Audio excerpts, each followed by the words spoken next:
भारत में शांति है पंकज भाई, और इस शांति को बनाए रखने के लिए एक अपील कवि के रूप में मैं भी करता हूँ कि हमें जो ये शांति बनाए रखने के लिए क्या करना है। ये शांति बड़ी आसानी से नहीं मिलेगी जो तो इसको मैं आपको एक प्रति गीत के बीच में रखता हूँ, पैरोडी आपके बीच रखता हूँ। हम लाए हैं मुश्किल से ये शांति निकाल के, वाह। हम लाए हैं मुश्किल से ये शांति निकाल के, इस देश को रखना मेरे लोगों संभाल के, इस देश को रखना मेरे लोगों संभाल के, हम ही सुकून चैन है भारत विशाल के, इस देश को रखना मेरे लोगों संभाल के। कैसे बचना है? सुन लो कभी मतभेद में हमको न झगड़ना, सुन लो कभी मतभेद में हमको न झगड़ना, हम एक हैं, हम एक हैं हर बार बोलना, हम एक हैं, हर बार बोलना, मिलते नहीं जीवन में ये रिश्ते कमाल के, इस देश को रखना मेरे लोगों संभाल के। रखनी है राजनीति से मीलों की दूरियां, गंदी राजनीति से बच के रहना है हमें जो लड़वाने का काम करती है। रखनी है राजनीति से मीलों की दूरियां, वरना पड़ेंगी मुश्किलों की ढोनी बोरियां, बनना नहीं मोहरा कभी नेता की चाल के, बनना नहीं मोहरा कभी नेता की चाल के, इस देश को रखना मेरे लोगों संभाल के। अब क्या चल रहा है देश में, उसके बाद भी क्या करना है। हर और बम मिसाइलों का बोलबाला है, हर और बम मिसाइलों का बोलबाला है, बारूद के कब्जे में अब ये विश्व सारा है, फिर भी हमें चलना है बड़ा देखभाल के, बिल्कुल बिल्कुल, फिर भी हमें चलना है बड़ा देखभाल के, मेरे देश को रखना मेरे लोगों संभाल के। क्या बात है, बहुत खूब, वाह, ठीक बात है, वाह, बहुत खूब, बहुत खूब। जी शंभू जी। जी, मैं कुछ मुक्तक आपके सामने रखता हूं, और देखिए लड़ाई जब भी कभी होती है तो फायदा तो किसी का होता नहीं है, बिल्कुल। और हम सबको देखना चाहिए कि आज से सिर्फ 80 साल पहले पूरी दुनिया जो है वो लड़ाई में व्यस्त थी, ज्यादा दिन दूर नहीं है, 100 साल भी नहीं हुए हैं। आधी से ज्यादा दुनिया गुलाम थी और सब लड़ रहे थे। उस लड़ाई में बहुत कुछ पीछे छूट गया, इंसानियत पीछे छूट गई, मानवता पीछे छूट गई। मैंने 4 लाइनें लिखी है सभी लड़ने वाले लोगों के लिए। यूं इसका डरना अपने ही करीबी से लड़ो। बहुत बढ़िया। देखिए लड़ कौन रहा है, भारत पाकिस्तान से, पाकिस्तान भारत से। एक दूसरे के कितने करीबी, एक दूसरे का हिस्सा, एक दूसरे, अगर हम भारत माता की बात करें तो एक दूसरे के भाई। उत्तर कोरिया दक्षिण कोरिया से, दक्षिण कोरिया, जर्मनी से, रशिया यूक्रेन, रशिया से, कोरिया से, हर कोई अपनों से सब अपनों से लड़ रहा है। कमाल की बात यह है कि यूं इसका डरना अपने ही करीबी से लड़ो, भूलो ये दुश्मनी की बदनसीबी से लड़ो, लड़ने का जो इतना ही मन है कर रहा सुनो, हिम्मत है आप में तो इस गरीबी से लड़ो, हिम्मत है आप में तो इस गरीबी से लड़ो, लहरों से खेलता हुआ आगे निकल गया, कश्ती के ही सांचे में जो पतवार ढल गया, मिल्लत में जो मजा है भला जंग में कहां, क्या रूस को मिलेगा जो यूक्रेन जल गया, क्या रूस को मिलेगा जो। और देखिए मैं एक और संदेश देना चाहता हूं कि पत्थर को काटने की जरूरत ही नहीं है, मरने की मारने की जरूरत ही नहीं है, कुदरत ने एक मुश्त ही बख्शा है सभी को, धरती को बांटने की जरूरत ही नहीं है, धरती को बांटने की जरूरत ही नहीं है, जो भी मिला अच्छा या बुरा चैन से रहिए, जो भी मिला अच्छा या बुरा चैन से रहिए, रहना है घर जहां में जरा चैन से रहिए, दर भी खुले हो और दरीचे भी हो खुले, हर समत से आएगी हवा चैन से रहिए, हर समत से आएगी हवा चैन से रहिए।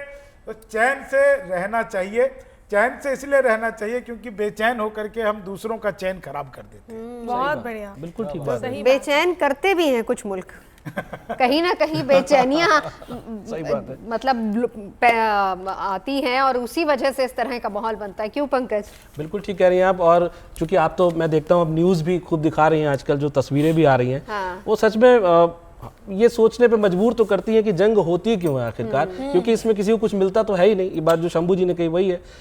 और उसके बाद एक ही चीज़ बचती है परिणाम के तौर पर, और वो होता है मातम।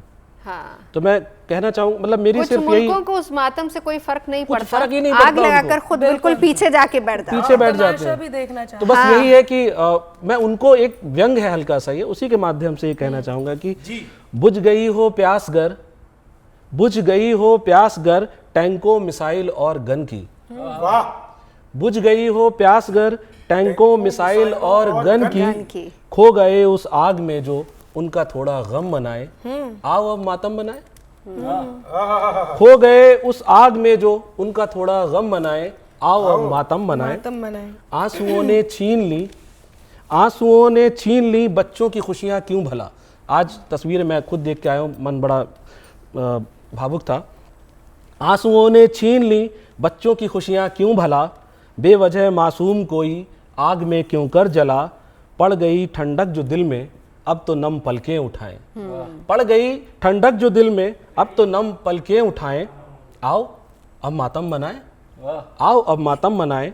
कितना मुश्किल है जहां में एक छोटा घर बनाना, बिल्कुल बिल्कुल। कितना मुश्किल है जहां में एक छोटा घर बनाना, कितना मुश्किल है यहाँ पहचान बनकर सर उठाना, कितना मुश्किल है जहां में एक छोटा घर बनाना, कितना मुश्किल है यहाँ पहचान बनकर सर उठाना।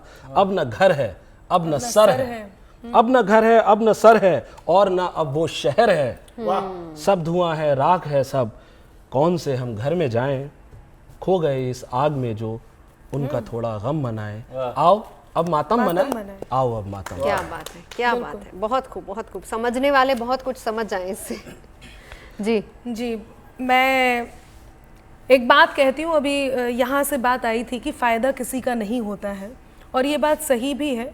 जो लोग लड़ते ही इसलिए हैं कि फ़ायदा होने वाला है, वो ये नहीं समझते कि वो बहुत बड़े नुकसान के लिए लड़ रहे होते हैं। तब मैं एक बात कहती हूँ, और इस लड़ाई में लड़ता कौन कौन है तब कहती हूँ, युद्ध किस किस के बीच है कि हुए पड़ोसी दुश्मन जब जब व्यवहारों में चूक लड़ी। नवजोत जी ने एक बहुत सही और बिल्कुल अच्छी बात यहाँ पर अभी सबको बताई।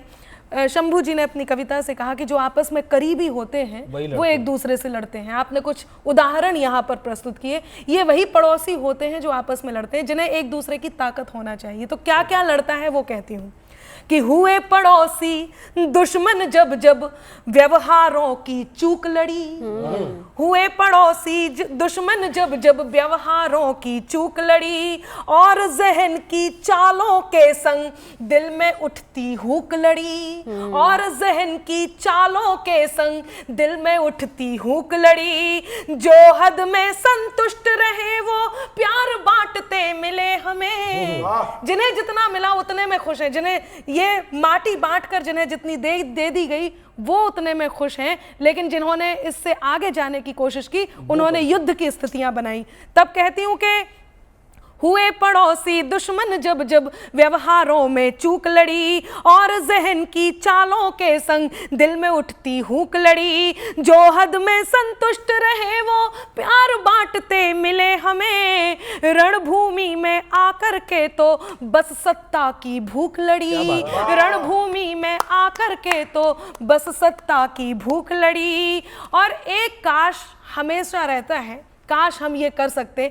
अभी यहाँ पर बात उठी कि 80 साल पहले जिस इतिहास को हम बार बार याद करके उदास होते हैं और एक काश अंदर से उठता है, काश हम वो पन्ने बदल सकते, काश उस खून को हम खुशबू में बदल सकते, तब कहती हूँ कि सिर्फ अंधेरा ही टपका जब इन रातों के पहलू से, सिर्फ अंधेरा ही टपका जब इन रातों के पहलू से, उजियारों के वर मांगे हैं हमने अंबर जुगनू से, उजियारों के वर मांगे हैं हमने अंबर जुगनू से, इतिहासों के जिन पन्नों को लिखा खून से, इतिहासों के जिन पन्नों को लिखा खून के कतरों ने, उन पन्नों को लिख पाते हम काश प्यार की खुशबू से, उन पन्नों को लिख पाते हम काश प्यार की खुशबू से, उन पन्नों को लिख पाते हम काश प्यार की खुशबू से। और ये युद्ध किन स्थितियों का है और क्यों होता है, मैं पंक्तियां निवेदित करती हूँ और इसके परिणाम से आपको अवगत कराने का एक प्रयास करती हूँ इन 4 पंक्तियों से। जी, स्वागत है। कि चिंगारी हर दिल में बोकर अंबर आग बुझाएगा, ये वो सटीक परिणाम है। हम ये बता सकें या ना बता सकें कि युद्ध में क्या होगा, लेकिन हम ये जरूर बता सकते हैं कि ये होगा जो मैं कहने जा रही हूँ कि चिंगारी हर दिल में बोकर अंबर आग बुझाएगा, ये बारूदी दानव केवल मांस मनुज का खाएगा। और यही सुनने में आ रहा है जब से ये युद्ध छिड़ा है कि ये बारूदी दानव केवल मांस मनुज का खाएगा, जब यूं लंबी रात लिखेगा ये दुनिया की किस्मत में, जब यूं लंबी रात लिखेगा ये दुनिया की किस्मत में, आसमान में अमन का बोलो, आसमान में अमन का बोलो, सूरज कैसे आएगा, आसमान में अमन का बोलो, सूरज कैसे आएगा, आसमान में अमन का बोलो, सूरज कैसे आएगा। बहुत सुंदर।